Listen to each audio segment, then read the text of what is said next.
Hello and welcome to Spitfire, the Call of Duty Esports podcast. This is episode 55, and it will be our London pre-show. My name is Brice. I'll be bringing you through the topics and trying to maybe not rant as much on the podcast, but joining me, of course, Brice Tunn, who had another production failure just before we went live. So, keep an eye on him. But more importantly, our guest for this week. Now, you've heard of Miles and Momo. Well, we got the better half of that, and we are going to be joined by Miles the Ross. Miles, how are you? I'm very good, mate. I'm very good. Fuck Momo, right? I am. Yeah. It's funny because we know Momo, so we know why to hate him. He seems a lovely chappy online. No, he's a lovely person. It's really important. I think this is an important thing for friends in general. You need to know how to hate your friends. Yeah. Yeah. Did you see that thing he put on his Instagram recently where he's like, he's Iron Man and we're all the little robots in the back? Yes, he was the main one. Suits in the back. And he's like, what the fuck? Didn't even make you guys the Avengers or anything. The Just narcissism. I'm Iron Man. You guys are the empty suits. Not even the Avengers. We didn't get grace with it. You're these pixels in the distance. It's like, yeah, you're the one that holds the beam up. You're the one that can go invisible. Anyway. I think I put in a group chat, said, no way would Phil ever be Iron Man in that group. Who would Phil be? I think we gave it to Clint. I think we gave Phil Hawkeye. Yeah, that makes sense. Yeah. Technically part of the team, but not really needed. You can live without him. Yeah. All right, let's crack on to London. A lot of talk about this event. This is almost as anticipated as the opener. A lot to live up to, mainly for the crowd. Yeah, I think at the same time as well, it's the first tournament format. Of course, last week just sort of wet everyone's whistles, so to speak, didn't it? It's a time where we're going to actually be able to see teams playing against different teams, and an overall winner is going to be nice on the Sunday night as well. So I think you're right saying it is the opener proper, isn't it? Like, it's just a shame it's only 2 days. I would have liked to seen it be 3 days, but here we are. I have a question about that. Actually, how is I suppose it's only a 32 team for the Challenger side, so they can probably get it done really quick. Yeah, and a lot of them are actually complaining, just I'll segue on this one, that apparently the first 2 rounds are still best out of 3. Well, in fairness, it depends on how many... Yeah, depends on how many stations they got. Should have a fair few, but we'll find out. I'll tell you, I've got the plans here. I don't actually have them here. Leave the email with the floor plan. Fuck it, I can't be bothered. What I'm really excited about this event though is so all the who and humming and hawing about power rankings and who's the actual best team. Yeah, so we still can't answer that question because not all the teams are here. But it is going to be fun to see if New York really are shit, if Paris really are good, things like that, and if Dallas have gotten any better. I think these are the big main ones for me. Is if they've got any better since the sort of the hiding they took in Minneapolis. I don't know, but those are the big 3 for me personally. Yeah, I mean we covered power rankings last week, right? And we thought that. Well, I said I fully concur that they are in fact bollocks at this stage, mainly for the reason. And I think here's the problem, because there was 2 things bad about it, right? And we spoke about this last week. Everybody's saying obviously they're pointless, and I agree with that sentiment. Obviously, we do them for fun because we want them to. Yeah, and it's something to talk about. It's always something to talk about. Yeah. I mean, we haven't had any competitive games for 5 months. Give us a break. Pros get really, really upset about power rankings as well. And I'm sitting there going, on one hand, the pros are going, "Oh, they're rubbish, who cares?" On the other hand, they're going, "Oh, I'm really angry about them." I'm sitting there going, well, unfortunately, everyone, we have to rank the teams. We have to rank the individual players. We can't just go, "Oh, who gives a shit? We'll just see what happens in 6 months." Well, we'll just play it all behind closed doors and hope for the best. No, truth is, we're gonna think about the teams. We're gonna criticize the teams. Not everyone can be good. Not everyone can be the best team, and somebody has to be the worst team. And as the power ranking showed, with no sample size and no real clue because all the teams have changed, they're basically as bullshit as we thought they were. Yeah, and I said last week of everyone who was berating Ant, there was a small part of me that felt sorry for him because obviously he was asked to do the power rankings on the show, and obviously they didn't go great for him. But at the same time, it was always going to be that way that weekend. It's the first weekend. Nobody really still knows like where, for the most part anyway. We've got a general idea, but it's hard to really put them in any actual accurate order. Apart from everyone thinks Chicago and Atlanta are top 2. Outside of that, though, until everybody plays everybody at least like once or twice, you don't really know at all. Yeah, we also have no idea how good London actually are because Paris could be the best team in the game theoretically.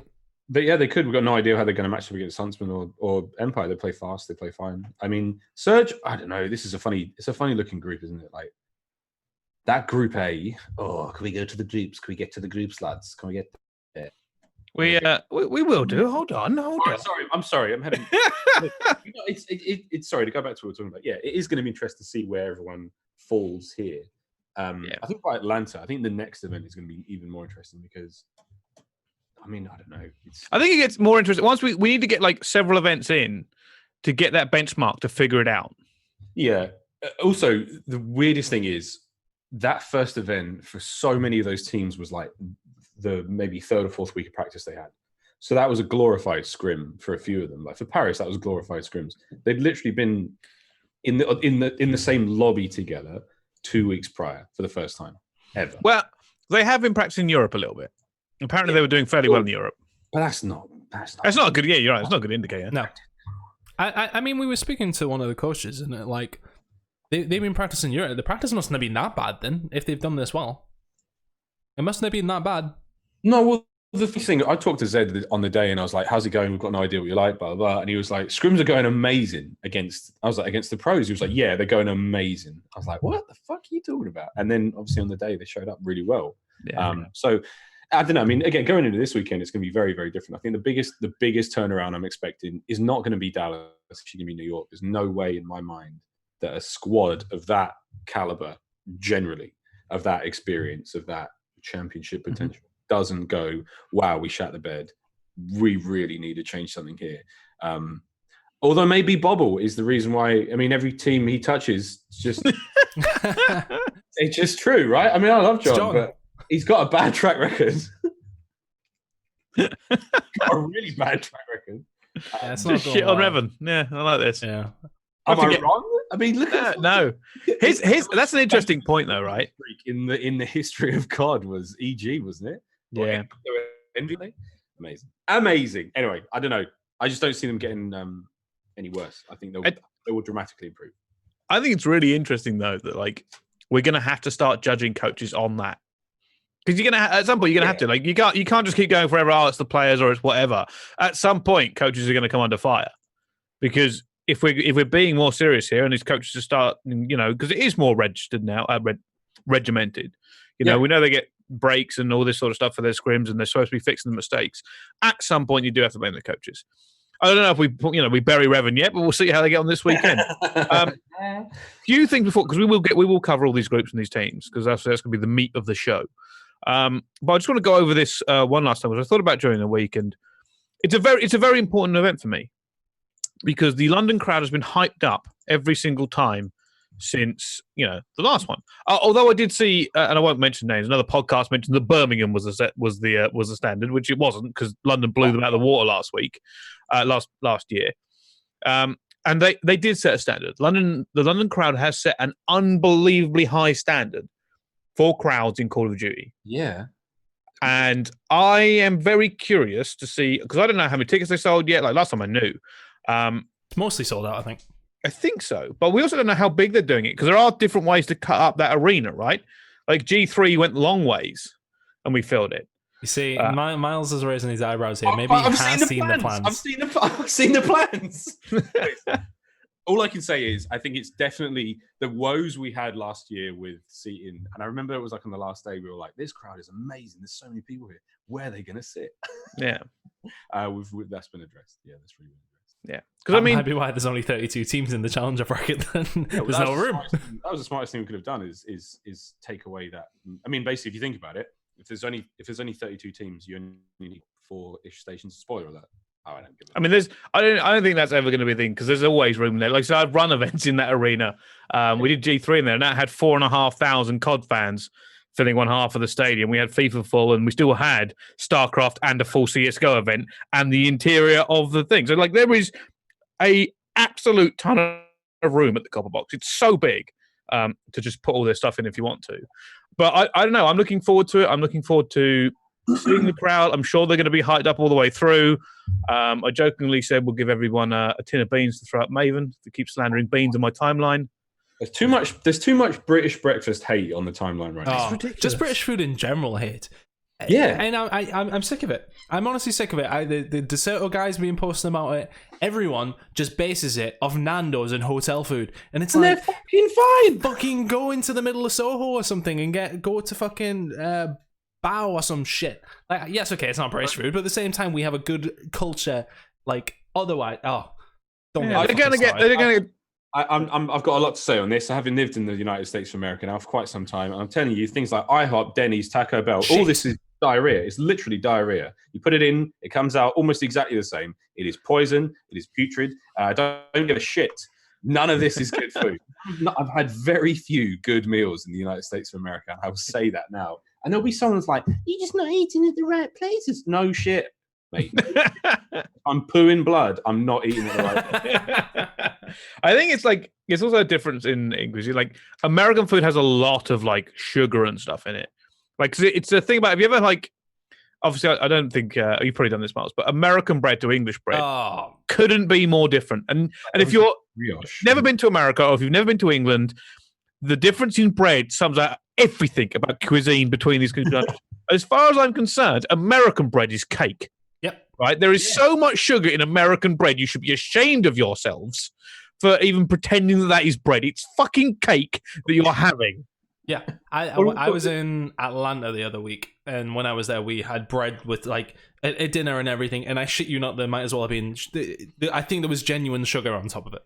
Like, and don't get me wrong, like, some of it is really nice. Like, I think sometimes if you get it with the right thing, yes, okay, makes sense. But it's not bread. It is literally sort of like cake, isn't it? Is it fairy cake? What is it when you put like a little brioche bun, you just cover the top in icing? What's that called again? I know what you mean. Ice bun? Just an ice bun, isn't it? Yeah. 20 pence in Sainsbury's. Like, yeah. Yeah. That's American bread. I just think the food thing is so ridiculous, right? Because I see what they go out to eat, and they're like, "Oh, we're going around more to some shit chain," or "Oh, we're eating at the hotel at 3 a.m." Or dodgy kebab. We go, "Oh, I can't tell why you think our food is shit." Oh, it could be any reason at all. Stuff that I wouldn't personally eat unless I had to because I'm at an event. And you're chowing it, going, "Oh, it's terrible." But in fairness, you're not the best person to eat with at events. I eat at the best places, the freshest restaurants. Hard Rock Cafe every event. I like a good Hard Rock Cafe. Yeah, I fucking know it. I've been to every one in fucking Europe at this point. There's a Hard Rock in London somewhere. We'll get there. Go on, mate. We won't. No. I've never gone to America and gone, "Oh God, everything we eat in England is crap compared to this."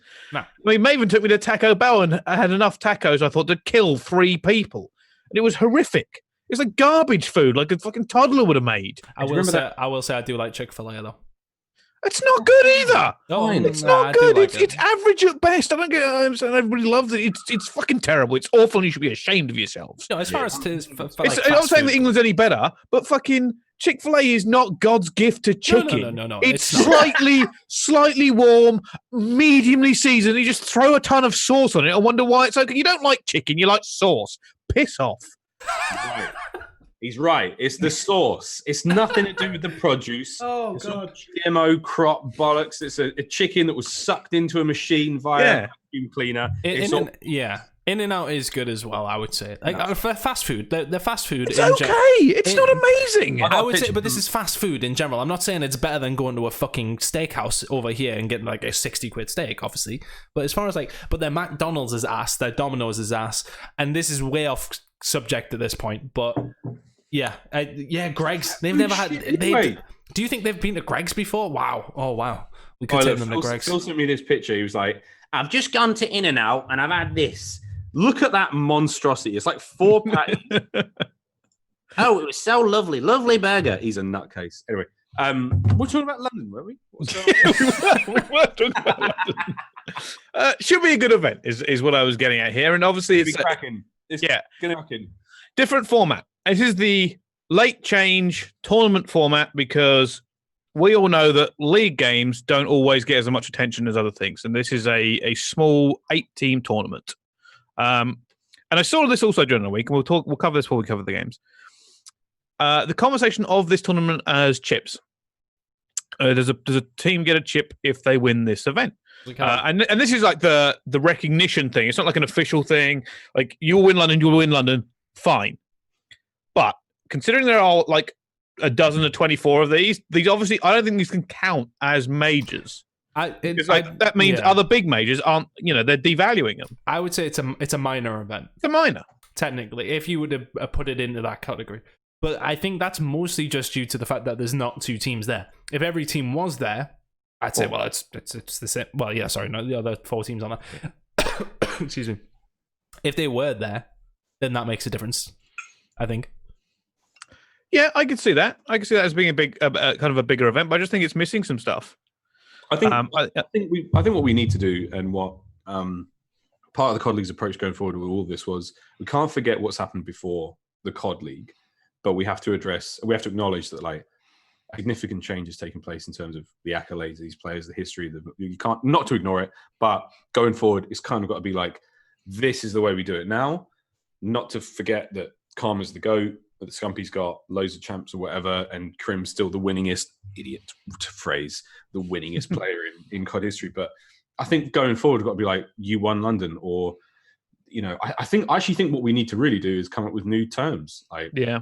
We talk about CSGO majors. We talk about like the Grand Slams of tennis. We talk about, I don't know what other fucking sports, but you know what I mean? Like we need to come up with a COD related term to say, not to be like, you guys won the Atlanta homestand in 2020. Like we need a phrase. We need some sort of little coin that we can throw around and be like, maybe. Is it like a regional? Do we call it a regional? Homestand, aren't they? They're calling them homestands, and that's what we're getting called them in emails and whatnot. And I don't love that, but I like the idea of the regional. You win a regional. Sounds like an actual thing. It does. I mean, you can call it. I don't know if it geographically because here's the thing, right? So the way it used to work is majors were the big opens. They're always a big and even like winning a UMG. If all the big pro teams there and it's a big open, it's a chip, right? You've played everybody. There's everybody there. Yeah. The ones that were a little bit on the side with things like invitationals. If it was a small invitational, like you're playing at some expo or some shit, and you win the expo or some shit, and it's not every team, that doesn't count. You can't be the best if not everyone is there. Yeah, mate, and then capitals. It's a capital city, isn't it? Almost every time, the capital. You're capital champion. Yeah, and then if you have like if you won a league split, also a major chip, right? Big event goes through, and then the world champs was separate. That was like the pinnacle. That was something more. That was something extra because everybody was prepped and ready for it. So I don't know. For me, I'll probably end up calling them regionals. And then you've got 3 other events this year. The big one at the end, and then 2 splits along the way or something. Yeah, we've got champs and something else. Yeah. Wait, I saw some schedule the other day. I don't know what it was called.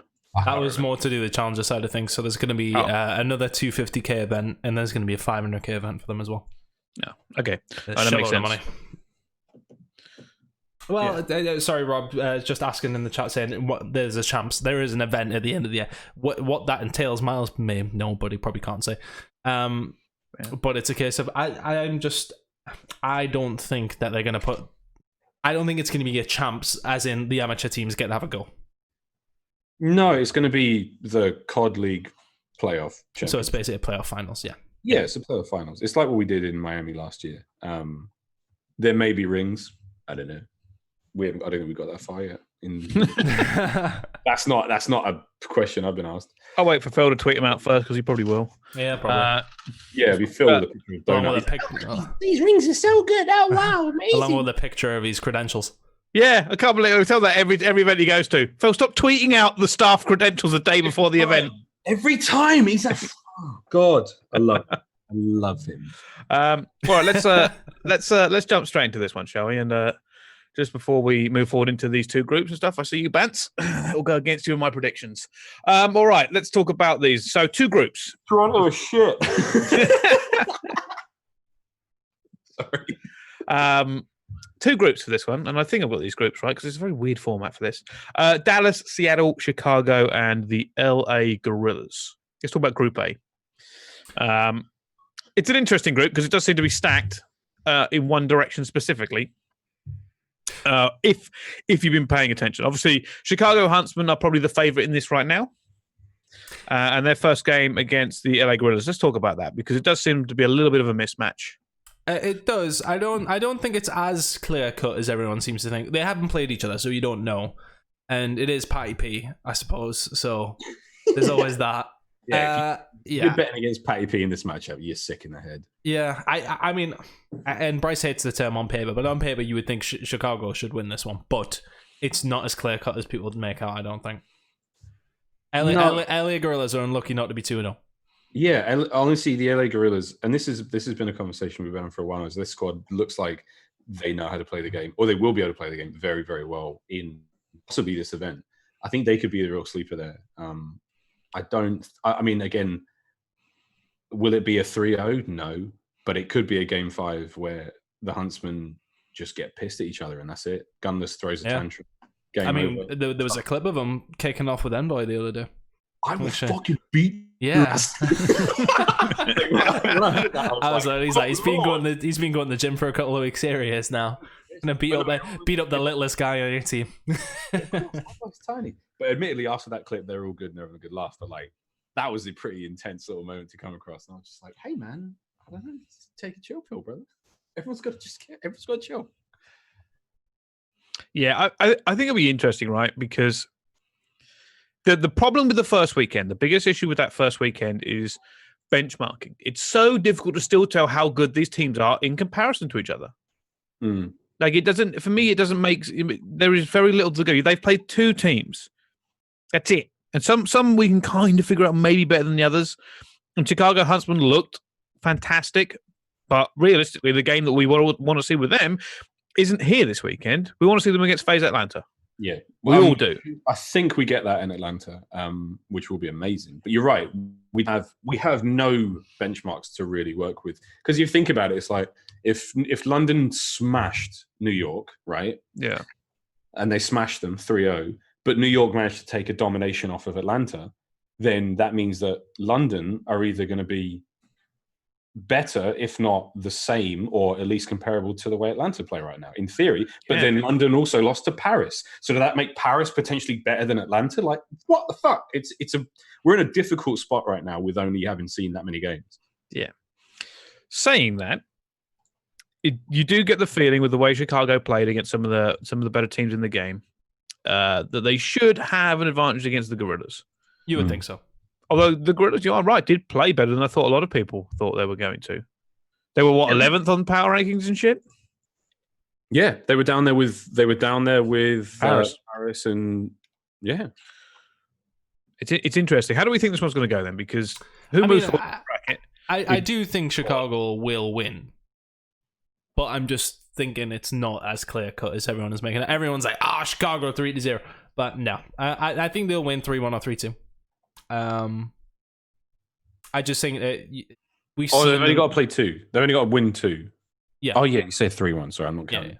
Yeah. I get that. So they I lose. think they'll win. Guerrillas or Dallas. I think Chicago will win 3-1 against Guerrillas. And lose to Seattle. And then lose to Seattle. You think Seattle will beat them? I don't think they'll lose to Seattle. Seattle, though, I think that's another squad that once they fix the search and destroy, they'll be wicked. But I don't know if they can. I mean, that's a big turnaround. I can't remember who it was. Someone turned to me and said, I think it was Joey Nubsy. He was like, Octane might be the worst search and destroy player in the league. I was like, positive. But coming from him, coach. Maybe you're right. Well, I mean, at that point, I mean, let's just clarify this because we're gonna do a little bit of the bracket, not the whole thing. We're saying Chicago, right? I think it's fairly obvious. The general consensus is Chicago should take this. Yeah, I think so. I think so, but I think it'll be a relatively close game. I think they'll get blown out in the hard points potentially, and that might be the problem. Then see which way the Dom goes. Maybe nick the S&D. I think it'll be 3-1. And then on the other side of that group, Dallas, Seattle. And you are right what you said about Seattle. Their S&D was shit. Quite so. I mean, Nubsy must be pulling his hair out when he's standing at the side going, holy crap, we can't win S&D. He was on my flight back to LA and he was struggling. But they've got this thing where like, and you'll see this in Seattle's game, is like if the plan doesn't work from the get-go, there's no way. They all freeze. You watch the minimap, they all freeze. I'm like, what do we do? What do we do? They've got no idea how to do that mid-game. If they do manage to turn that around, they'll be fine. But It's not easy though. That's not an easy turn. You can watch them all go, shit, what do we do? It's pretty funny. Well, their S&D analyst is Teddy Rex, right? We covered this last time. He's incredible. Teddy, if you watch Teddy Rex play, he's a fucking prodigy. But like that squad is not picking up what he's putting down. Not yet, anyway. You think that? I couldn't believe how bad that was. You think maybe if they lose the S&Ds or whatever, but that's a hell of a game mode to not get right coming into this. And I'm sure, Nubsy and the coaching staff have gone back and gone, holy crap, how do we fix this? Because it's such a glaring hole. Yeah. For the season. It's mental. It's crazy to have that kind of weakness and everybody knows you're weak at it. And at the same time, I'll caveat with that. I mean, did they play 4 S&Ds? They lost back 5 both times, didn't they? Am I making that up? They definitely.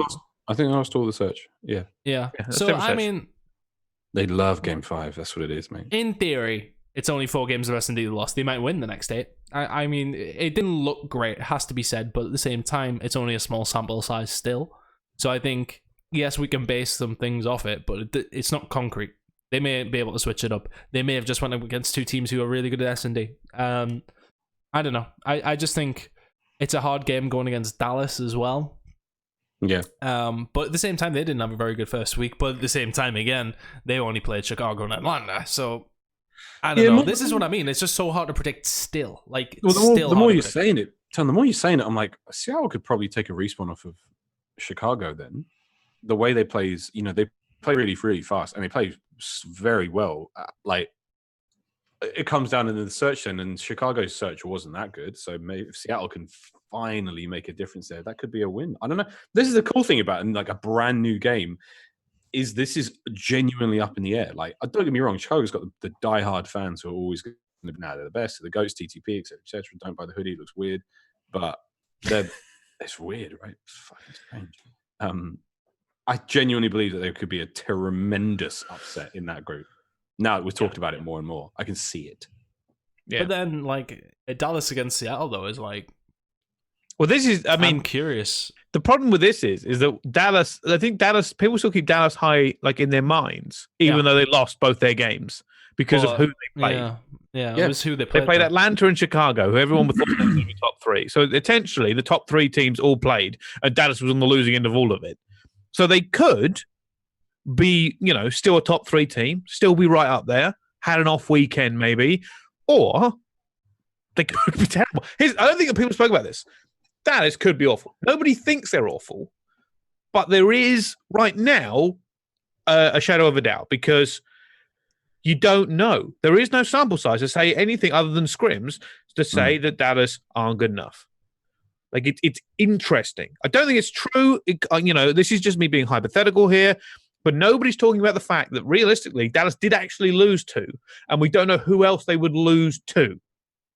Yeah, we actually talked about this in the 2 episodes of Trading Shots, the news that will not be aired because they're gone. But no, it's not because like of a technical issue. It's just like they won't be aired because of it's a business thing. We did touch on that you're right. The teams they played were essentially the best teams, so they're still in everyone's power rankings at the top. It's in theory, but again, where does New York come into that? Does New York, who, again, they're like the weirdest wild card there because they are able to hang with FaZe in some regard. Are they going to be able to smash Dallas? Are they going to be able to like go toe-to-toe with Huntsman? What the fuck? Well, that's it. I actually think this weekend will answer some questions, but it won't answer them all. That's the thing. We are not going to have a definitive good idea of where everyone's at for a few weeks. I don't think. And the coolest thing is, so many of these events, like no one's going to have that much time to practice and all that, and it's going to be a little bit of a coin toss every time. I'm hoping we get a different winner every event. I mean, we very well could. That'll make the points really interesting towards the end of the season. Yeah, I don't know, being hopeful there. What do we think then? Dallas versus Seattle. Who wins? Seattle. Fuck it. Oh, that is a bold call. Yeah. Going bold. Tunn? I'm with it. I'm going to say Dallas 3-2, but I don't know. It's one of those games that really could have gone in 15 million different directions. I just think they'll find their form again. I think as soon as Shotzi and Ellie get going, then they'll be but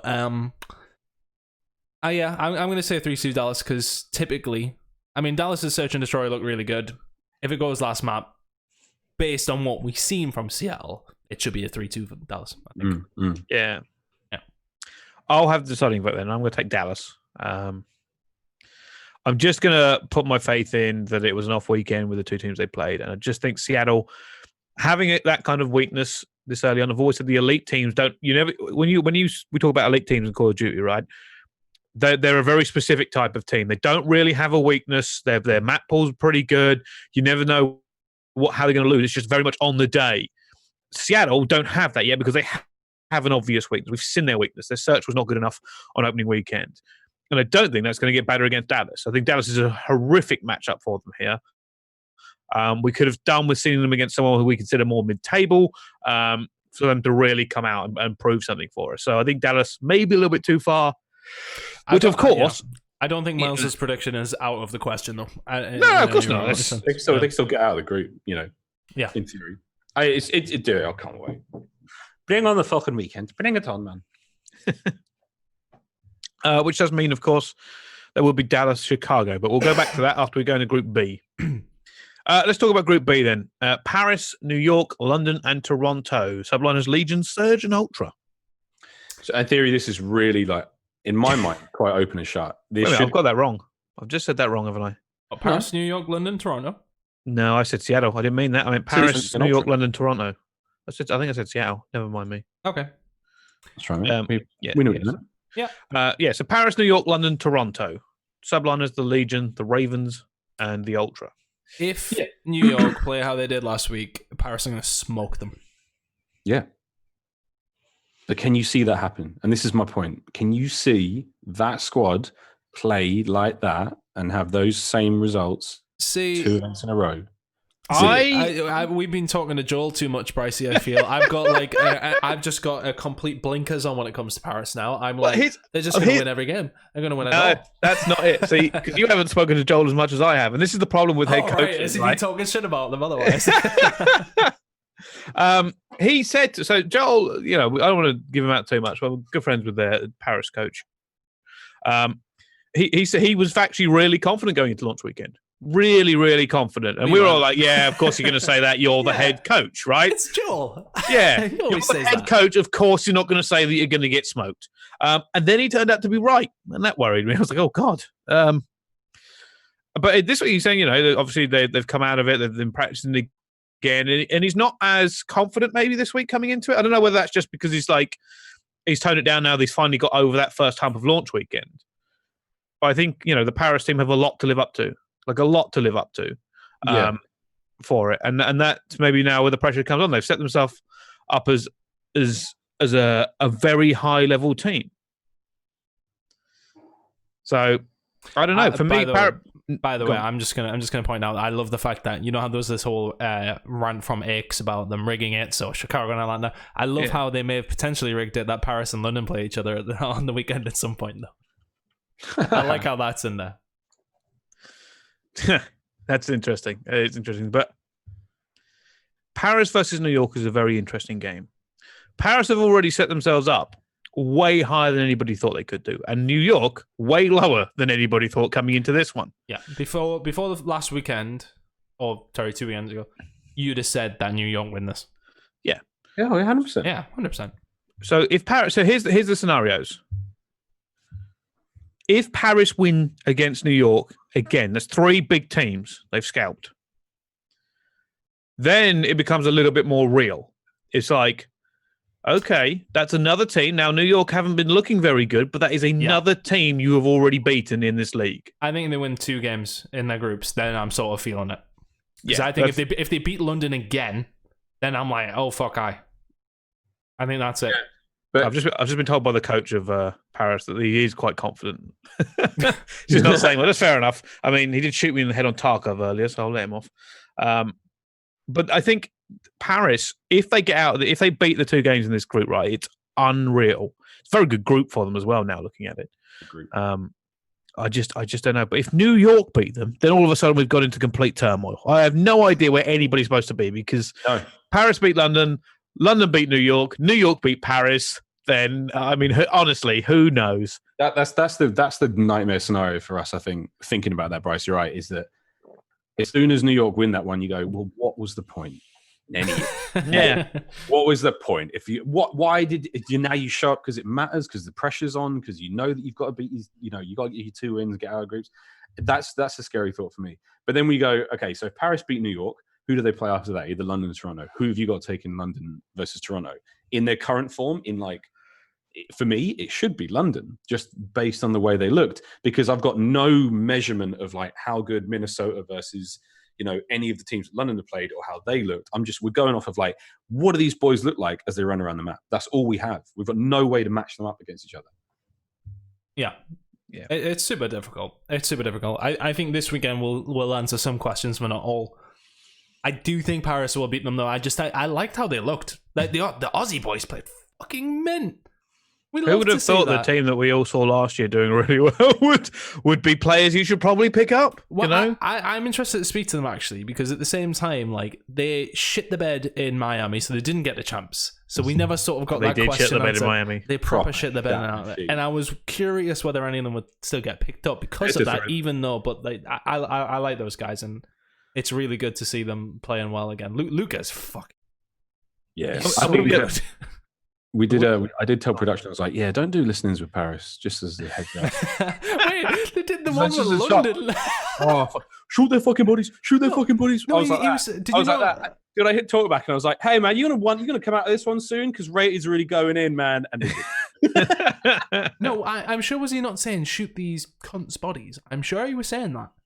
Yeah, he was. He did. He said it like fucking 18 times. And then when we did the Paris listening, it was the same thing again. It's like, let's fucking go, boys. Let's fucking go, cunts. You fucking sick cunt. Fucking go. I was like, here we go. I think that Paris team is so interesting, though. Just from the perspective of, think about this team being built, right? And the perception of everybody. When this team was made, everyone went, fuck me, Paris have gone off the reservation. They've gone low. They've not picked up the big star names. The biggest name of that team going into it was probably Zed, right? Everyone was like, "Oh, Zed's a great player last year." Kismet fucking popped off last year, man. He was great. Oh yeah, and Kismet. Sorry. And then they picked up the Aussies. And honestly, right, if it wasn't for the minimum contracts in COD, you could have generally gone, well, I would have assumed that they picked them up for a packet of crisps and bus change because. Because those guys didn't, they shit the bed in Miami. They didn't turn up to champs. They would have played for any league team. I generally believe if anybody offered those guys, and we didn't have the structure we have in now, they would have played for any team regardless of the fee. I mean, they're probably being paid well now, but their stock had gone so low that I was shocked that Paris went for them, and it has paid off. In even just those 2 wins, they do nothing else for the rest of the year. They turn up to the launch weekend and say, you know what? We weren't able to scrim. We haven't been in America. We didn't have our visas ready. Nobody knows. And we're 12th on every fucking power ranking. But boom, there's 2-0. It's 2-0. Paris, nobody thought they would do anything. No reasonable human being picked them to do much this opening weekend. And you know what? Like, I'd heard that their scrims in Europe were like so-so as well. Like, I mean, I say that. I'd heard that when they played against Team War, because obviously I'm good friends with Vortex, that, Team War beat them for the most part. So I was a bit like, well, oh shit. But then it sounds like they've been doing well when they went over to America. So, okay, I had the lowest of expectations. The absolute lowest. Yeah, they were the epsilon in everyone's mind. They weren't going to get any wins. It was going to be shocking. But they've turned that around. For me, the biggest problem with the Paris is, at the moment, we don't really know what their ceiling looks like. We don't know how high that team can go as a unit. But then they've still got quality players on the bench. Bricey and Phantoms are still sick. Bricey's really good. Phantoms is sick as well. It's sort of like, I think that team's going to have a lot of turmoil towards sort of the middle of the year when they're not. If they don't live up to the expectations and to the performance they've already set, they're going to start going through the substitute things, trying to fix problems. And I think that process is going to stagnate their growth and their performances. And by the end of the year, they're going to be playing catch up once again. I think there'll be a lot of teams like that. I think there's going to be a lot of teams in the middle of the pack changing things a lot with the whole sub thing this year as well. I know obviously it was a thing last year, but I think it's going to change a lot. I think there's a lot of people who are going to be in the middle of the pack like, not good enough, we need to do something. And things are going to change for a lot of teams, I think. Yeah, I mean, My biggest issue is I still think there's a lot of incompetent people behind the scenes. And I don't want to go into it too much, but the shit I've heard over the last 2 weeks, I could do a whole episode on. There are some people hired by some of these franchises who I wouldn't trust to clean dishes. Mate, honestly, I'm not gonna air dirty laundry now, but obviously, like, I speak to a few people, the incompetence. And that worries me for teams that need to get better later on, because it needs to be it has to be a very healthy structure to get players better without just changing the roster. Yeah, right? It's difficult to do. It's difficult to make a player better or a team better without changing the roster. And I don't know if that's going to happen this year. Maybe next year, not this year. But Paris versus New York. Let's talk about New York, because that was about as bad a start for a team that we thought would do well, and they don't even have as good of an excuse as Dallas had. That's the biggest problem for them, is that they can't point to everybody else and go, "Oh, we had to play, Chicago and Atlanta phase." They did play Atlanta phase. That's not going to work out well for them. But then the Ravens just bodied them. It was a body in as well. Like it was a dirty body. Like a real thumping. And that was the biggest surprise imaginable. And I couldn't help myself and get really excited during the cast. It was like, wow, London have absolutely come to play. But then they proceeded to shit the bed the next day, which is like, all right, cool. Nice one. Thanks, guys. It's a weird one, man. I still think at the end of the day, New York will rebound really well. To me, it's almost impossible that they don't improve. But then again, thinking about how good Paris looked and how good Paris should be playing and how much they should have improved, there's still a race that Paris are winning.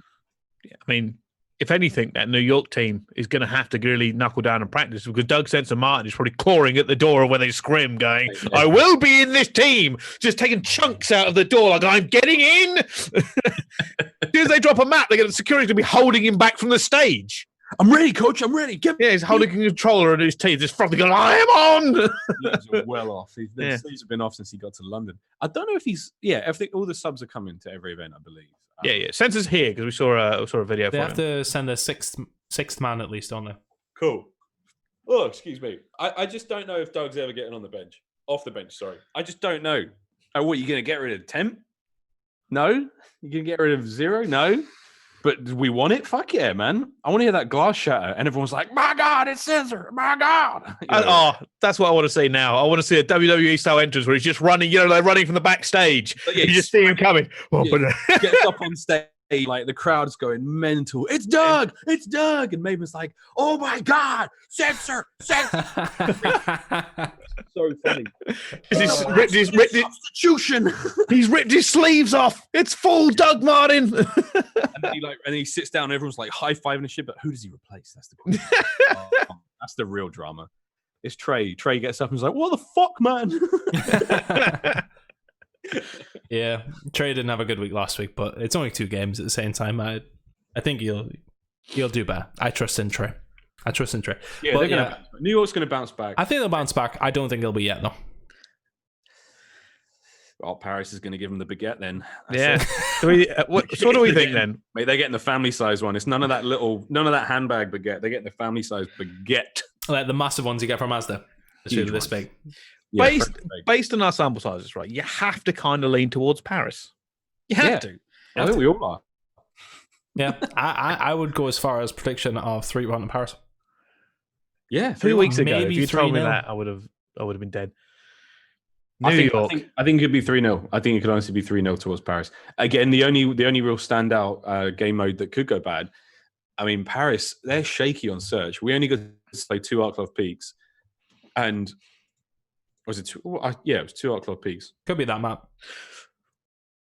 Yeah, Arc Love Peak isn't like a map that I'd say is like super easy to tell what teams are good at it for, because no. And also, they beat London. Well, London took the first 4 rounds, and then they just 6 in a row. So yeah, I don't know. That's how Arc Love Peak is. Like Arc Love Peak is such a weird search map because it's just all about holding these super long angles. I like it, and the shit everywhere. I think I like it. Yeah, but a lot of the time you have to cover 18 acres of map, and then you realistically know where the fights are going to go down anyway. But we watched Pristini do that in the Florida versus fucking LA Gorillas game, where like he wrapped the whole map, and it took him 3 minutes, 30, because he has to watch, like when he gets to that point by the graveyard where all the churches are, he's like, "I've got to watch top mid bit. I've got to watch like 4 windows at the fucking church. I've got to watch like the B site behind me as well. Like, it's just so dangerous, man. It's like, I don't know. It's going to be a fun map to watch, Grover. I think Paris's biggest letdown could be their search and destroy. And until we see them on another map, we just don't know yet. But if it's going to be a 3-1, they're going down in the search. Okay, I can see that. We'll move Paris forward for now and talk about our other game. London Royal Ravens, the home team. So at the very least, these guys should be walking onto that stage like it's the fucking Super Bowl, because the home crowd, the home crowd should be going absolutely berserk. Who's doing the halftime show? Is Shakira and J-Lo then? It's actually me and Phil. Oh, Yeah. Which one's J-Lo? I think I'm J-Lo, yeah. Yeah. I work hard and I look good despite my age.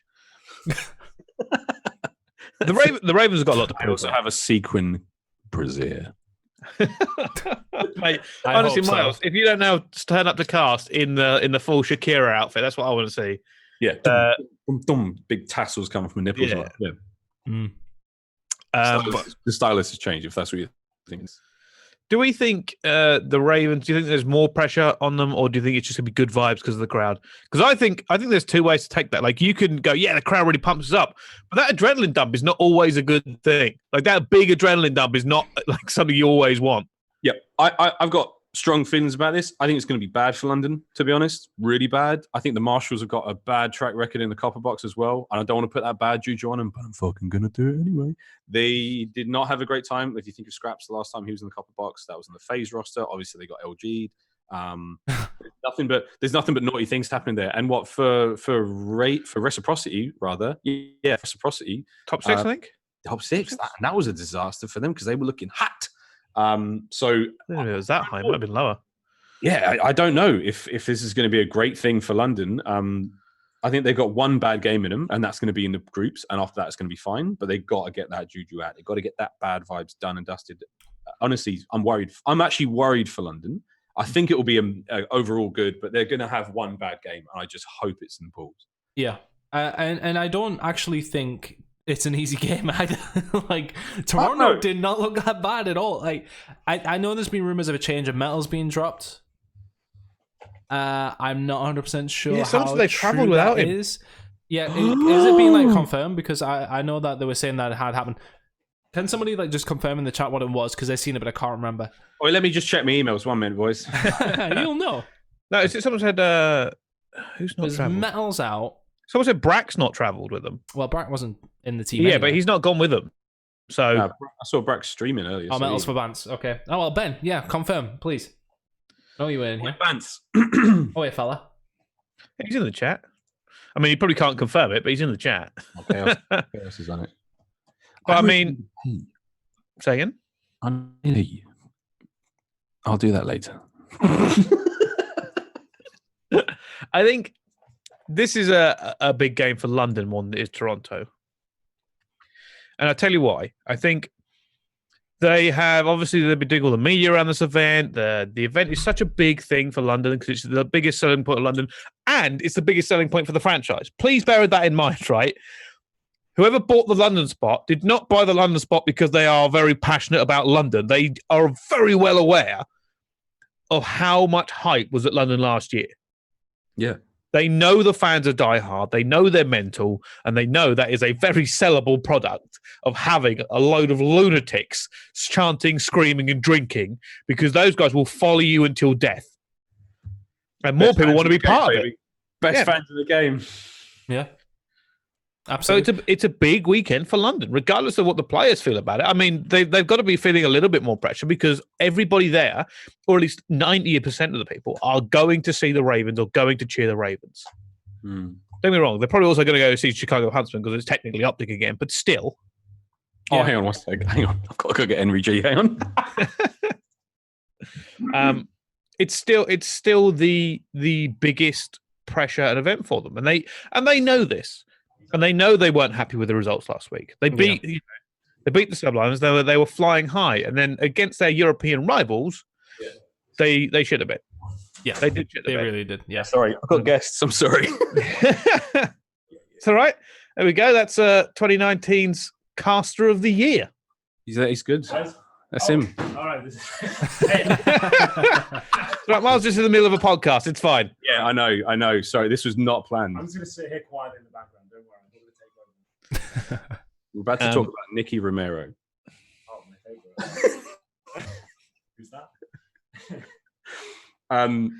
Fuck, I missed all that. Sorry. So we're talking about why this is such a big weekend for London. Oh, for London, yeah. Yeah.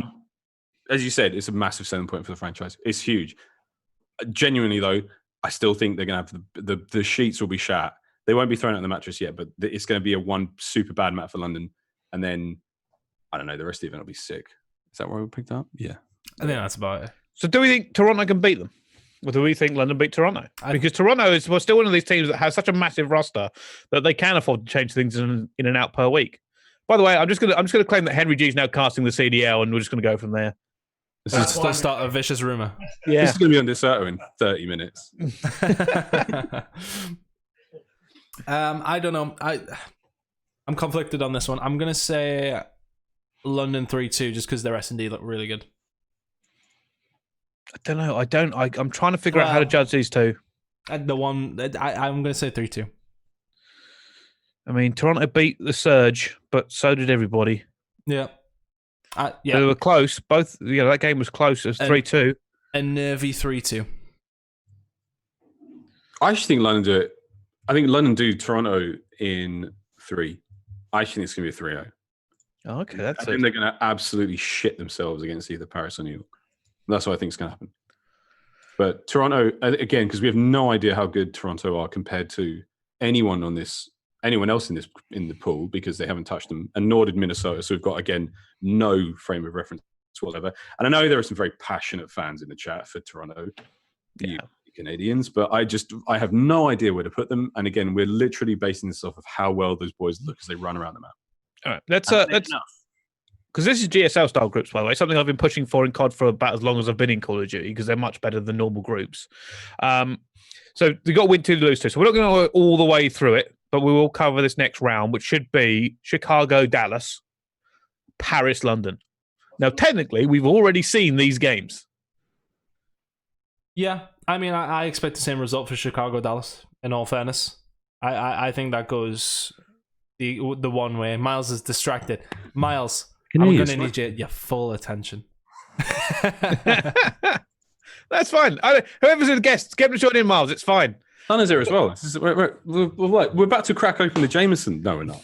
No, pot noodle first. The pot noodle first.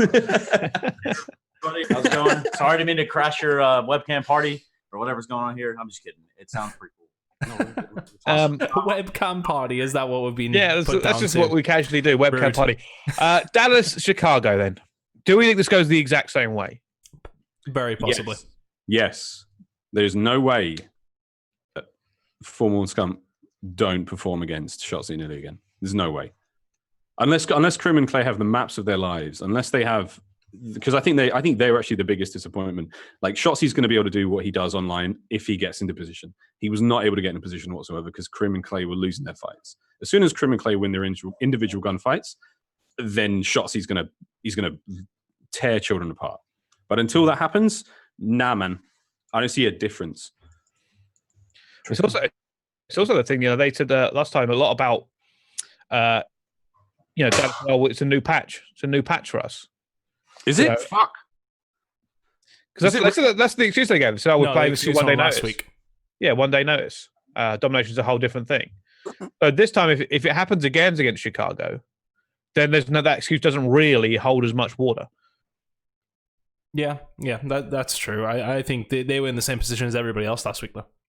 And they were the only one that seemed to make the excuse. So, no, I think that goes the same way. I think it goes the same way. I think Chicago 3-1. Yeah, I would say 3-0. Or 3-1. Mate, 3-0. Chicago 3-0. Big fat 3-0. Yeah, mate. All right. And then that brings us on to Paris, London again. I don't know. We'll pick this one. We'll tell you what, Miles. We know you got to dip out on us, so we'll have your last prediction: Paris, London, and then we'll let you go. Paris, London, shit the bed. No, absolutely. I think that's genuinely what's going to happen. All right, fair enough. That's fair. If you wanna ditch us now, Miles, feel free. I know you've got dinner reservation. Got to It's run. all right. As soon as the Counter-Strike casters show up, that's it. We'll remember this. It's noted. You're as bad as Phil. I think it's true. All right. I love you both, boys, and I will see you this weekend. Yes, mate. Well, maybe. Yeah. Let's do questions from the chat then, as we're losing Miles. All right. I'll tell you later. I love you both. I love you dearly. See you later, guys. Goodbye, fella. How the fuck do I get out of this chat? Quick leave. Click leave. Oh, All right, Tony, you fix that as we do questions from the chat. If you are in the chat right now, let's have your questions. Obviously, the only me and Ton here at the moment. Who's on the desk? I actually have no idea. I don't know. I don't know if there's anybody extra or if they're just going to be using the talent. I don't know. I haven't heard anything. Not us. Yeah, it's definitely not us. Fucking hell. Oh. So I have no idea who's on the desk. Not too sure. I know there's different people doing the Miles was talking about it before. Doing like the intros and like crowd stuff. Because Pucket's not here either. No Pucket, but I do know who it is, but I don't know if I'm allowed to say so. But it's Do I know? good. Do I It's know them? Yes, you know them. Yeah, everybody will know who it is. Like when they're there. Hold on, I think I know who it is. Hold on. Hold on, I'll put it in the chat. No. Oh, really? Oh, it's not Swanee. It's not going to be Swanee. Although that would be the greatest intros ever. Oh, right. I mean, that's not actually their name. You mean that person? Yeah. Yeah. That makes sense. Don't get specific on me. And then there's somebody else doing Martin's job who is very well known as well. Martin's job from last year, which was getting the crowd G, which is that. Oh, right. Yeah, that's sick. Actually, that person, I really love that person. Martin Wyatt is not there, unfortunately. Martin, by the way, did fantastic last year. He did a really good job. But Unbelievable. The job is also in safe hands, and I'm sure Martin would agree. Oh, yeah. That's good then. We can't tell you because it's not been announced yet, but I'm sure we'll tweet it out certainly. So it's questions from the chat. I'd like to see Tommy up there. I'm sure Tommy will be around with the home fans and everything. They're not really promoting it like I thought they would. Promoting what? I mean, they've been promoting the shit out of London. Yeah, it's been promoted a lot. Oh, by the way, here's something we will quickly talk about. The content coming out of teams right now is fucking great. Yes, I seen The Toronto Ultra one. I tweeted out personally because I thought that Toronto Ultra one was so good. Some of them are still half-assing it. I haven't seen the Toronto one yet. Go watch the Toronto one. I'll watch it because it's if you haven't seen it, go watch it. It's only 56 seconds long. That's but I didn't see it. It may be the greatest bit of content we've seen so far. Some of the teams still really bad at content. Like it's still it's boring. It's shit. Just you need somebody in there with some creative vision or somebody who understands that you have to get personally out of it because it's still bad. And I'm not going to name names because I don't want to make enemies with people. I've already made enough. But it's shockingly bad. And you know who you are and you know you're half-arsing it.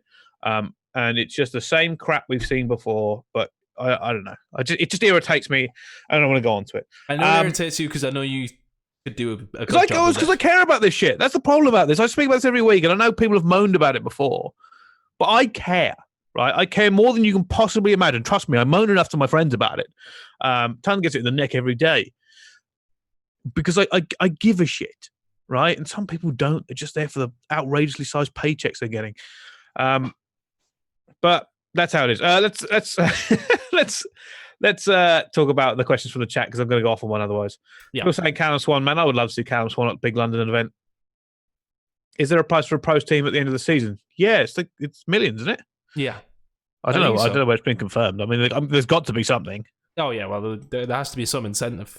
Well, I mean, does there? But at the same time, there will be something. They mentioned it. They have, but I can't remember it because it was maybe. of like it wasn't like a big thing. It wasn't like they're playing for $3 million. It was sort of like, and the pricing will be sort of thing. It's like an understated thing. It's not part of it.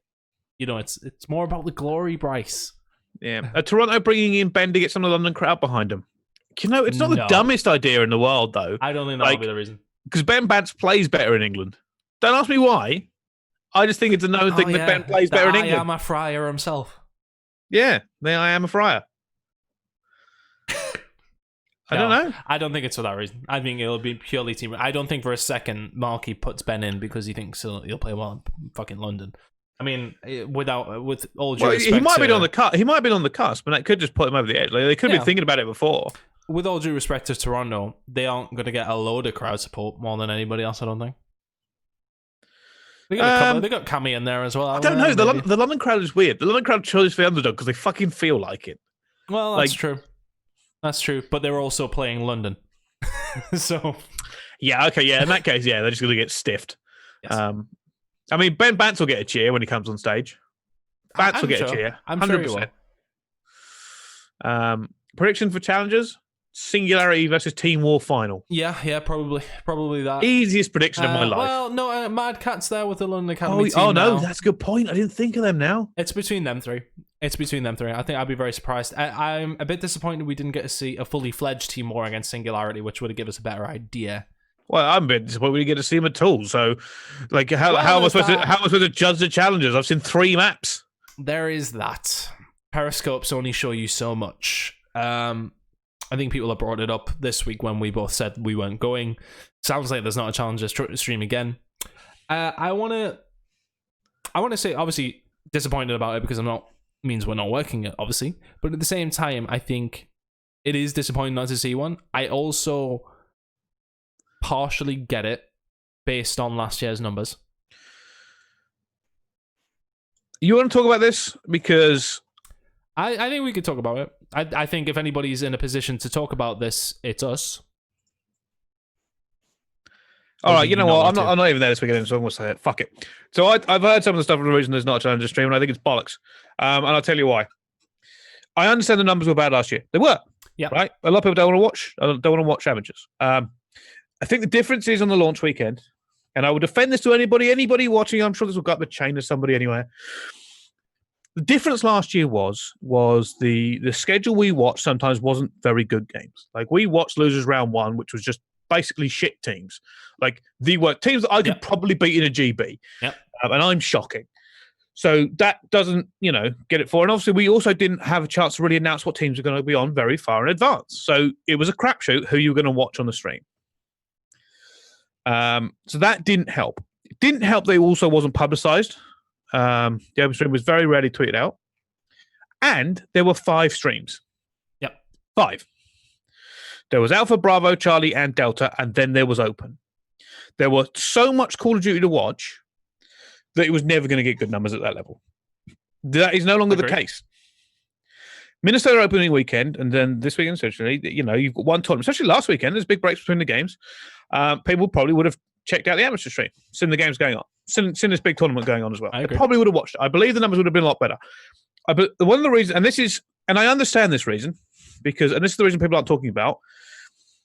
I think because here's the thing, right? You don't ever want to just assume people are being stupid when they're actually being very, very clever, right? It's a very easy thing to go, they're morons, it should be great, everything. No, they're being very, very clever. The numbers for the franchise league on opening weekend are super, super important. Even with the YouTube, they lower the expectations for it, but still, numbers very, very important. They do not want those numbers spread across 2 streams. They want that big one number to put into marketing context and to put out to the people who go up the chain. And they want more people watching one stream. That's all you want, because that gets put up there, and it is always going to be the biggest number. What's the highest concurrent we hit? Always going to be like that. Yep. I think a challenger stream would work a little bit better this year. Do I think that they're going to do it? No, because of the numbers, and I can understand that. I just think it's disappointing to not show some of these teams, and I would like. I don't even think you need the full thing. Like, I don't need to watch the Saturday morning games. I don't need to watch even the Saturday afternoon games. We had this conversation with them last year a lot when we said there is no point in watching winners round 1. There is no point in watching anything up until basically top 32. There just isn't. We watched those games. I watched losers round 1 last year several times, and it was shocking. Yeah, and we're not going to sit here and defend the fact that it was everyone wants to see that, because nobody wants to see that. I get that. I just think there could have been something. That's why I disagree. I saw. I think it was another podcast talked about it. I think it was Hardpoints, and I understand the reasons. I understand the reasons entirely, right? But I just don't agree with them in that context this year, because it's very different. You're comparing to something that could be very different in the circumstances with the amount of streams. So I don't know. For me, it's a very different way of looking at it, and I would like to have seen. I would have loved to have seen Sorry, What actually happened? Yeah, somebody just segue a second. Somebody talking about what Sensor is tweeting about. I don't know if that's him saying he's starting. Saying, I still can't believe that we're competing for millions of dollars in professional Call of Duty League and I'm representing the greatest city on planet Earth, my home, New York. Very grateful. I don't know if it's just a random tweet. Also, No, it's just Doug. Yeah, maybe just Doug. Also, while we're at it, because the chat mentioned it as well, Rich is in London and apparently on the desk. Oh, really? Yeah. Oh, that's interesting. Yeah. I mean, it won't be analytically because Is Lottie not here then? Well, that's what has made me curious. If he's hosting it, but I'd be surprised unless. Hold on. What is going on? Brand new breaking news. Hold on. I'm going to just put it in the chat. All right. Well, there's just yeah, maybe. Could be that. Certainly could be. Yeah. Interesting one. Very interesting one. Anyway, we have nothing confirmed on that, so. Yeah. Oh, well, Rich just tweeted out that he was there. That was it. Yeah. But in terms of where he's at, don't know. Yeah. Unless he's going to be an analyst, and it'll be the most craziest analyst segment you ever heard in That your will life. you know what? If anybody who doesn't know much about Call of Duty is going to make it work, it's Richard Campbell. Yeah. Oh, God, he's an certainly idiot. is. Anyway, go on. So anyway, we're doing questions from About the chat. Yeah, about the challenges. We're disappointed. We get why, but we also have reasons to rebuttal against that, I think. Yeah. I mean, we were fighting against what we thought was the schedule last year all year because we knew we could do a better show if we didn't have to watch some of the worst games. Yeah. Because here's the thing, right? Everybody's... This is something else parroted out. Everybody deserves their chance to be shown. It's not true, unfortunately. Because, people don't want to watch. And sometimes... if you watch, the very worst teams, it can put you off a little bit, and it's difficult for us as well, right? We watched the best Call of Duty players in the world, and then you watch somebody who's not very good, and it's difficult not to tear them apart because you're used to such high expectations. Yeah. At the same time, it's difficult to break it down what they should be doing. It was a super difficult thing to cast last year. We both struggled with it at times because it was. You know what? I think we can say this now because we're not necessarily part of it, but it was hard to motivate yourself to cast some of these teams. Yeah. You can only get excited and make it as exciting as it is, and that's the thing. I don't think either one of us have ever claimed to be someone who's going to sugarcoat it. We've never hyped up shit that doesn't need to be hyped up. There will be some people who do that. We've never been those people, and I think it was quite difficult to do last year. Outside of obviously, I think one of the reasons that they should have put it on is look at some of the final. Well, outside of the Mind Freak ones, look at the final we had in between Team War and the boys. Holy fuck, that was good. Yeah, it was. And then look how well some of the Challenger teams did it against Champs. Yeah, in Champs. I think that is probably some of your main reasons you should have put it in there. But I don't know. They're either not going to do it once or they'll change their mind. Who knows? Yeah, honestly, yeah, Brice, fuck knows. Fuck knows. Fuck knows. Anyway, last few questions, and then we'll wrap this one out. Let's have a little look. Who's got a good question? Who's got a good question? Yeah, keep them coming. Keep them coming. Because it's been a short one in the grand scheme of things. Well, in fact, it's because we keep doing 2.5 hour ones. Knowles, I will copy that one into Bricey so you can see. I know my boat has timed you up. I can see it. Oh, you can see it? Oh, yeah, you're a mod, aren't you? Yeah, fuck. Top challenging teams need a stream, recap segment, video uploads, and teams need players exposure. Yeah, no, I agree that they need exposure. I think that they were going to do all the challenger stuff online. That is my full belief. It would have all been online, except they couldn't do it yet because we've thrived on open events. And everybody would kick off. There wasn't open events, everyone would go berserk. Yeah. And I think, as they said on Hardpoint, say they beat the prize pool, etc. is amazing. Yeah, great. If you're putting 250k up, and then even, I think it's not a lot for London. But if there is these big events, then that is good, yes. However, I just still think it would have been worth at least these big events, at least the 250k. I understand maybe if it's a 10k event, and okay. But I think last week should have been streamed. I think the big ones should be streamed in the future. Your other 250k, they've announced it at unknown date and time, and the 500k. If the 500k isn't what's streamed, that will blow my mind. Yeah. It's kind of be a mad one here. So the next couple of questions: is Brice coming? At this current moment, I am not. I will not. I'll drag you there Sunday. So we'll say, because I'm not working there. I'm not there at the moment. I don't have a ticket. Don't have a train booked. And there are a few reasons that I'm not going to go into. But I don't know. Maybe I'll be there on the Sunday. Yeah. If not, just to have a pint with my friends. Yes. Well, that's more so the reason I'm usually That's the entire reason. Yeah, and I'm only there because I'm working with so I'm doing their interviews and whatnot. And I think I'm gonna keep touching on it. I haven't. A lot of people saying, "Oh, you guys should be there." Blah blah blah. I'm not taking it personally. I think it is something to note as well. I don't think they dislike us. I just don't think there's room.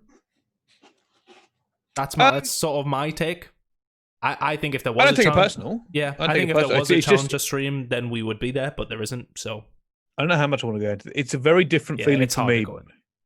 It's difficult because it's emotional, right? Like I don't want to go on it and stuff. Like I don't want to throw a pity party or any shit, but it's been a very 10 years or so we've been doing this shit, and to not be involved is it's galling, not because I'm not involved. It's galling because it means I may have to move away from Call of Duty in the long term, and that sucks. Yeah. Right? Like it's not like I can just hang around and hope that I get some scraps off the Activision table at some point. It means that realistically for me, I would have to change everything. Yeah.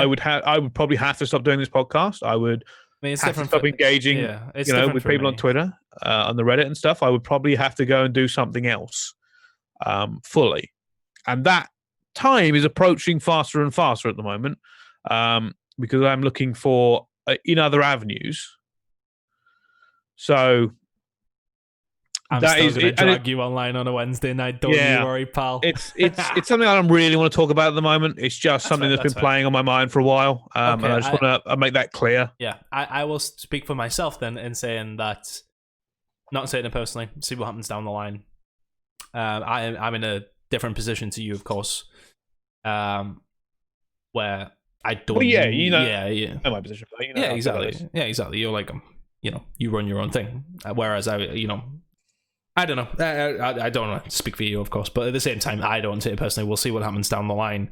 If they ever come crawling back to me, well, no, we'll see. Questions. Continue. I miss all you guys as well. It's an interesting way to end this one. I miss none of you. That's a lie. Please love me. Is London only 10k? I thought someone said it was 25, but is it? Am I making this? It has to be minimum 10k. They may have bumped So from what I understand is like it's 10k across the board, and then the individual franchises can put in whatever they want. From what I understand, London can put in 100 grand if they wanted to. They just don't want to. So yeah, I mean that's their own money. To be fair, I mean for 32 teams as well, I don't see why they would. Doesn't make sense. Well, in fairness, I wanted it to be bigger anyway. The London event should have been massive. Should have been 192 teams. Yeah, but we don't know what went on. We don't know whose decisions they are. We don't know the reasons behind it. So they've got music there, though. Yeah, that's where your money went. That's where your prize pool went. Yeah, all on Nicky Romero and who else is it? We've talked about music at gaming events. I hate it. Not a fan. The only one I was jealous to have missed was Kanye at the original XP. That shit. I like the Snoop Dogg one. Well, I think that was probably really cool. We'll not talk about that, champs, and the reason I wasn't there. Music should be used as an opening ceremony, and if you ever need proof of that, go watch the last League of Legends Worlds Open Chat. Did you watch that, Tunn? Yes. That's basically your homework. How good was that opener with the music? It was I don't even like. I'm not even like that deep into League of Legends. Like I know League of Legends. I play TFT. I play a lot of League of Legends. But watching that opener, I was like, oh, shit, chills, fucking chills for the Worlds. And I don't watch a ton of competitive LoL. I was like, holy crap! Could you imagine that? Wild. It was so good. I'm very curious. Production, a lot of it was. I'm curious to see how this music thing kicks off because I think is it the after party It's the after on a Saturday. Okay. So the thing is everyone will be pissed at least. Yeah. So there's that. Right, we're getting this on this. We're ending on this one. I got something for you. I forgot about this. I was going to bring this up. Now, you know the English and the UK culture of being very excited out at events with alcohol, right? Yes. And these pints and stuff that get thrown about a lot of the times at these events Yes. are liquid, right? There's liquid in them. Right. Yeah. I can see where you're going with this. Yeah. I mean, Hopefully. it wasn't too bad last London, but the stage was clearly high up and away from it. Don't even say it. Don't encourage it. No, I'm not encouraging it. It's just like because it used to be in booths, right? G3 was in booths, so it didn't matter. You could. But imagine people get carried away and stuff. Like, Well, I think players might end up going to the stage soaked. What if they walk through the crowd? Oh, Yeah. fuck. I feel like you are intensely. No. This is just something I was thinking about because I can't remember what I was watching the other day. The typical celebration of the pints go flying everywhere. Yeah. Like, I was sitting there going, And I don't watch the walkthroughs. I watched the walkthroughs in Minnesota, and I went, somebody might do that. Like, Yeah. it didn't happen last London. It didn't happen last London, admittedly, because alcohol is a precious substance when it costs about Very £8 a pint. Yes, it's an expensive pint. If any of you are feeling rich, I don't imagine that might happen. But at the same Worth time, more than like, gold. I think what was it randoms who just put it in, and instead of give the ball to Clayster, it's chuck the pint to Clayster, chuck your pint to Clayster. Don't do that though. No, in fairness, no. I mean, if you did it would be funny, but it would also not be funny. It's yeah.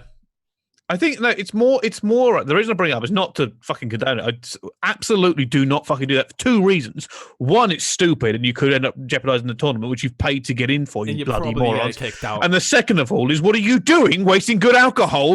You fucking idiot! But it did occur to me because, like I said, this event has been so hyped up. It's everybody. The people going down there are basically going to go down there for a party. It's essentially what's happening. And I still think London have missed a trick here, not calling their fans the Raven Ravens. You know, that'd be a great thing. The die-hard Raven fans, the Raven Ravens, unbelievable. It could happen. Nicky Romero might be sitting there listening, yeah, and he might just call that the Raven Ravens. So they're, people going down there for a hell of a party. You know, we had people turning up at the last London event dressed up in the morning, drinking pints in the crowd at 10 a.m. What was it? I'm not a tomato. I'm a chili. Was that what it was? Yeah, great. Yeah. Yeah. So, I think, by the way, if Raven Ravens takes off, you heard it here first. Oh, yes, okay. It's all you. They'll hire you instantly, Bricey. Mate, I'll lead them. I'll dress up as a big fucking bird. I'll dress up as a bird that just carries pints around. Greatest mascot in esports history. Any history ever. Just a drunk raven. It'd be fucking great. There's the Raven. It'd be great. There was some bird nest hair comment in there somewhere. Fucking hell, yeah. I don't know where to go with it. But yeah, you know what? I'm really looking forward to seeing it happen, and I do hope you come down. But at the same time, I just hope, just don't spoil yourselves is all I'll say. But you know, there is potential for things to go south at some point, I would say. Yeah. All right, I think on that note, we're going to end the podcast. Appreciate everybody tuning in. We know you have your choice of Call of Duty podcasts at the moment, and they're everywhere. So we appreciate the people who stay with us, people who enjoy it. We try to get these as much as possible. So we're gonna keep going as long as we can do this, and maybe at some point we'll even upgrade. Better cameras, better mics, be a real professional outfit. Well, it depends. You keep saying, "Oh, well, I have to leave Call of Duty. I'm not buying a better mic if you piss off in 3 weeks." Well, you never know. You need a better mic anyway. You sound shit. You look shit. So go on then. Let's give final thoughts from you, Tunn. Nothing in particular other than I hope everybody enjoys themselves this weekend. Good not to be casting, of course, but at the same time, happy to be there with DeSoto. I will probably see some of you bopping about the place. I don't know how busy I'm going to be. Mike Kent may work me till I am just grains of sand in the copper box. Who knows? But yeah, excited to be there. Hopefully see some of you there anyway, and we'll have a party. I'm looking forward to it. It'll be fun, and we will break it down next week. Yeah, and that's we it. certainly will. But and obviously the normal thing, if you do come in late, it goes up on YouTube very quickly within the next couple of hours. It will. You can be actually just on- restream it. It's the usual starting time. I mean, I could. Will I? No. Because I'll have the volume within an hour and a half. It usually goes on to Spreaker, etc. So our Spotify and Apple side of things is a podcast pretty quickly. It'll be up within half an hour if you didn't miss any of it. Thank you to everybody who has been tuning in. Please do subscribe to the channels. That's one thing. We've got a lot of viewers who aren't subscribed to the EGL channel, so can you please do that? We are going to have Spitfire official channels coming shortly. Wait. Where the heck? That channel is up. Why are we not talking about that channel? What, the Twitter? Yeah. Because I'm still getting it looking good before I do anything with it. Getting it looking good. Well, I mean, no. I think we tell people now. What? It's been up for a week, you lazy. What's that again? It's Spitfire exclusive, podcast. guys. It's exclusive. I'm going to make him work. Oh, Christ. I mean, because there is something actually I want to talk about with that, because I've seen what you somebody actually has been into that bio, if that's what you were going to talk about. What do you mean into it? So somebody took starred the bullshit. No, so I'll just put it out there. Screw it. If you want to go follow the Twitter, well, we're not doing an official launch, bollocks to it. Here is the Twitter. There we go. Spitfire podcast now live. We'll go to Twitter for it. We'll be communicating with the fans through that as well. Yes, please all do follow. But here's the best part of this, because Tunn has written this. And I haven't brought this up with you, Tunn, because I was waiting for the podcast to do it. Uh-huh. So in the bio, it says, Spitfire is the no bullshit, see what you get podcast on Call of Duty Esports from EGL. You realize the saying is get what you see, right? Not see what you get. You see what you get. It's like we're threatening people. Right, okay, I will say this. I did this very quickly. I've been laughing all week about it. It's I like, did do this Spitfire, very you quickly. see what you get. You see what you get. You see what you fucking get. Hold on. I'm going to have to change that now. I've been Get what laughing you about see. it all week. All Get week. what I was you waiting see. for the podcast to bring it up that you made that our tagline. Nobody's going to know about this unless they listen to the end. It's the most It's already aggressive, changed. the most aggressive Twitter ever. You see what you get? Yeah? You listen to us, you see what you get, yeah? Oh, fuck. Yeah, that's definitely not the saying, is it? Oh, God. Well, fuck. Well, that's changed now. We'll get some merch out, Spitfire. You see what you get, you prick? See what you fucking get. Call of Duty See what, Esports podcast. see what you get when we get dropped from the CDL. 'Cause Yeah. it just turns to shit. Yeah, we're gonna unearth all See the what you get. secrets. Yeah. Starting next week, secrets of the CDL. Oh shit. Oh, the God. seedy underbelly. Well, if we weren't thinking we were ever going to work again, we definitely won't if we do that. So if you are, listening on the VODs or anything, Spitfire comments. I will also say this: the YouTube comments, fantastic. So many YouTube comments last week. Yes. Love replying to so many of those. So if you are watching this on that VOD, make sure you leave a comment below. If you're listening on Spotify or iTunes, thank you as well. Make sure you download. I think that's the thing that we can see. Download, listen, one of the two. You can do either. But all good. I think that wraps up this one nicely. We'll see you in London. We love you all, and we'll see you next time.